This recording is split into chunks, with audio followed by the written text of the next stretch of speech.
gastrulasi pada Asterias. Terdapat 6 proses, yaitu ini yang pertama, kedua, ketiga, keempat, kelima, dan ini yang keenam. Dengan bagian-bagian yang berwarna merah adalah mesoderm, yang kuning adalah endoderm, dan yang pink adalah ektoderm.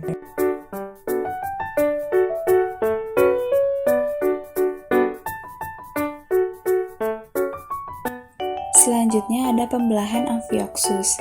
Yang pertama ada proses telur, yang kedua ada proses pembelahan pertama, yang ketiga ada proses blastula dengan pembelahan 8 sel, selanjutnya ada gastrula, selanjutnya pembelahan telur menjelang neurulasi, dan di sini ada pembentukan keping neural dengan bagian-bagiannya. Biru tua adalah ektoneural, yang biru muda adalah ektoepi, pink itu notochord, kuning yolk, dan yang di tengah ada blastosol. Selanjutnya ada lipatan neural awal, bisa dilihat bagian berwarna biru tua. Selanjutnya adalah lipatan neural lanjut, di sini ektoneural masuk ke dalam dilapisi oleh ektoepi. Dan selanjutnya ada lipatan neural lanjut, selanjutnya ada selumbung neural awal, dan terakhir selumbung neural lanjut.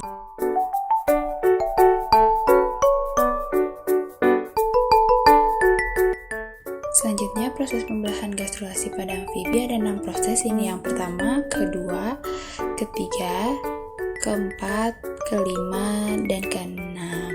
Untuk bagian-bagiannya, ini adalah blastosol, yang ini gastrosol, dan untuk bagian yang lainnya yang berwarna hijau di atas adalah ektoneural, dan ini adalah ektoepi, yang putih adalah notochord, yang oranye adalah mesoderm, dan kuning itu adalah yolk, dan ini adalah gastrosol.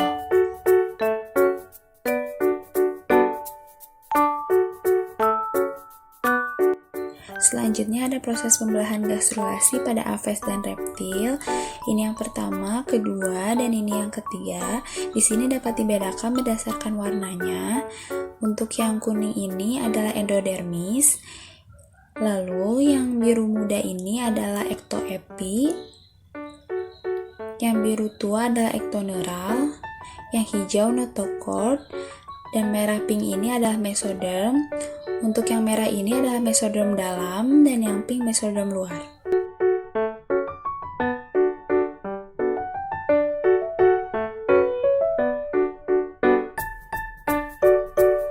Selanjutnya ada proses pembelahan gastrulasi pada mamalia, tepatnya pada manusia. Nah, di sini terdapat 2 bagian. Yang pertama, untuk bagian yang berwarna pink adalah ICM atau Irna cell mass. Lalu, untuk rongga ini bernama blastosol dan dindingnya bernama trophoblast. Selanjutnya, ICM yang berwarna pink ini akan membentuk hipoblast yang berwarna kuning di bawahnya.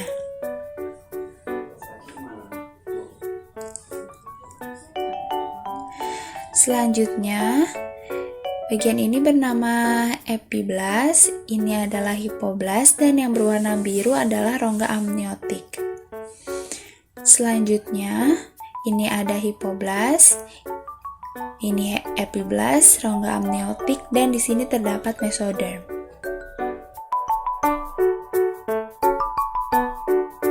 Blastula bintang laut. Blastula bintang laut merupakan blastula berongga atau soloblastula.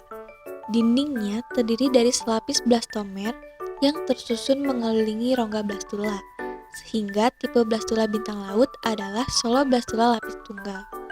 Bagian atas merupakan kutub animal dan bagian bawah merupakan kutub vegetatif.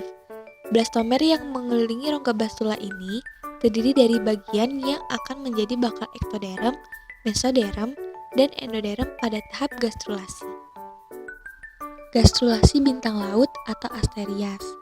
Tahap gastrulasi awal terjadi proliferasi atau pembelahan dari bagian kutub anima ke kutub vegetatif. Kemudian, kutub vegetatif mengalami perubahan struktur sel sehingga menjadi mendatar. Selanjutnya, kutub vegetatif terdorong dan melipat ke arah dalam. Proses ini dinamakan invaginasi. Lapisan yang terinvaginasi secara bertahap akan menghilangkan rongga blastula dan bertemu dengan lapisan blastomer yang berada di kutub anima. Nah, pembelahan terjadi secara terus-menerus diikuti dengan pelentikan sel-sel dari luar ke dalam melalui tepi blastoporus. Proses ini disebut involusi. Yang kelima adalah tahap migrasi. Migrasi merupakan penempatan mesoderm dan endoderm akibat proses invaginasi dan involusi, sehingga terbentuk 3 lapisan embrional, yaitu lapisan ektoderm di bagian luar, mesoderm di bagian tengah, dan endoderm di bagian dalam. Pada gastrula juga terbentuk arsenteron, yaitu bakal saluran pencernaan. Blastula amphioxus. Blastula pada amphioxus terdapat suatu rongga yang disebut blastosol atau rongga segmentasi.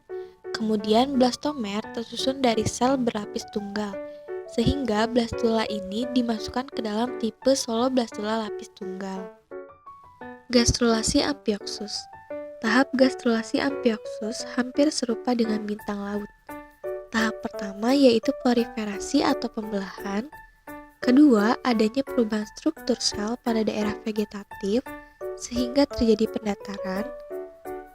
Ketiga, lalu terjadi pelekukan daerah vegetatif ke bagian dalam.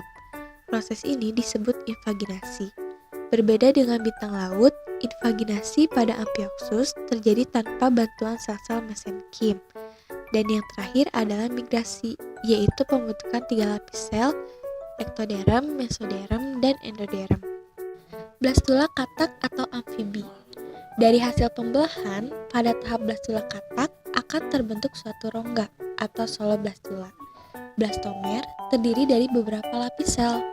Atap rongga blastula tipis dan terdiri dari sel-sel kecil atau mikromer. Sedangkan dasarnya tebal, terdiri dari makromer yang berisi penuh dengan butir-butir ion. Sehingga tipe blastula katak adalah soloblastula.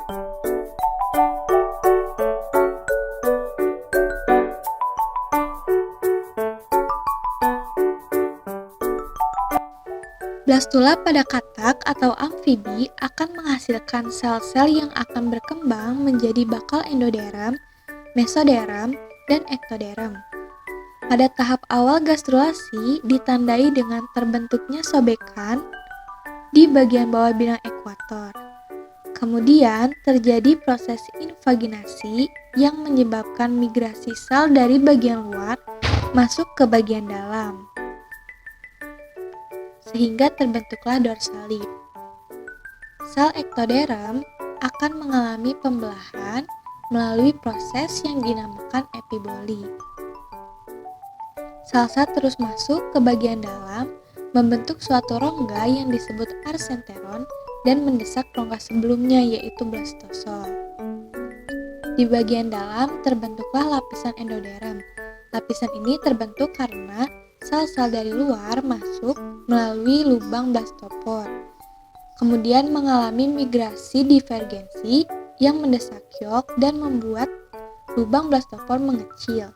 Di sisi lain, terjadi juga proses indentasi dari proses invaginasi dan involusi membentuk ventralip, sehingga terbentuklah lapisan ektoderm di bagian luar, endoderm di bagian dalam, dan mesoderm di bagian tengah.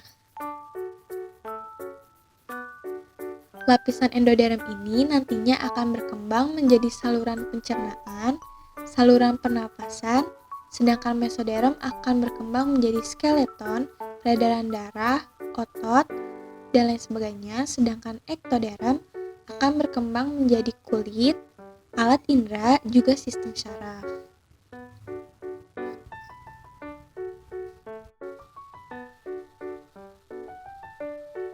Blastula ayam atau aves. Blastula ayam atau aves berbentuk tipis seperti cakram sehingga dimasukkan ke dalam tipe discoblastula. Mempunyai bagian periblast, hipoblast, dan centroblast.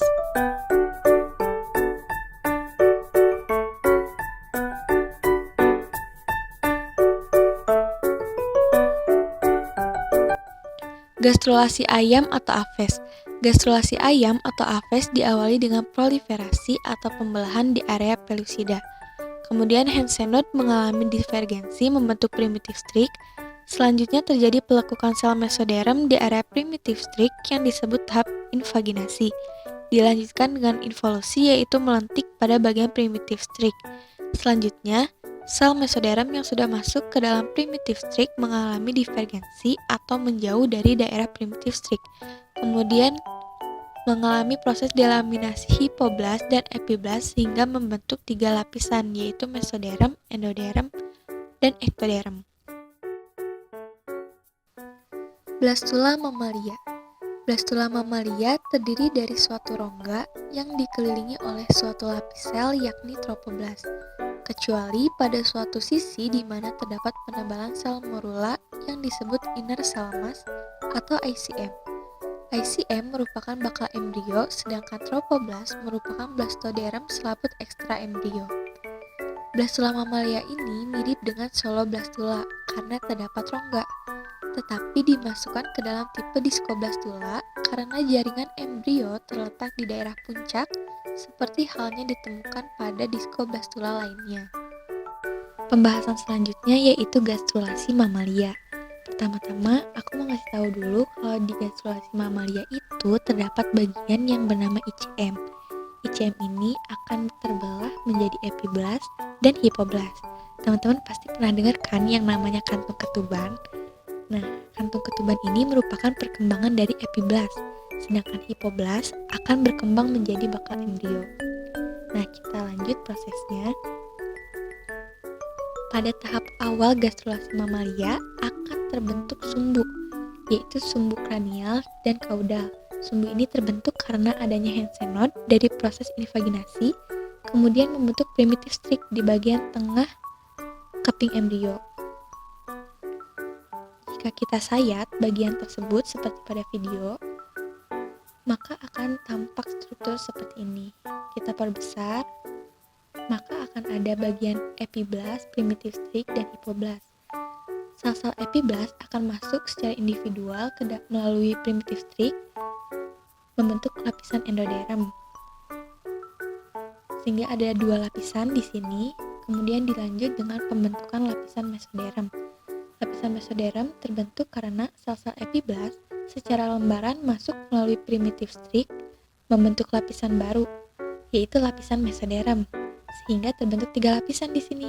Ada ektoderm, endoderm, dan mesoderm.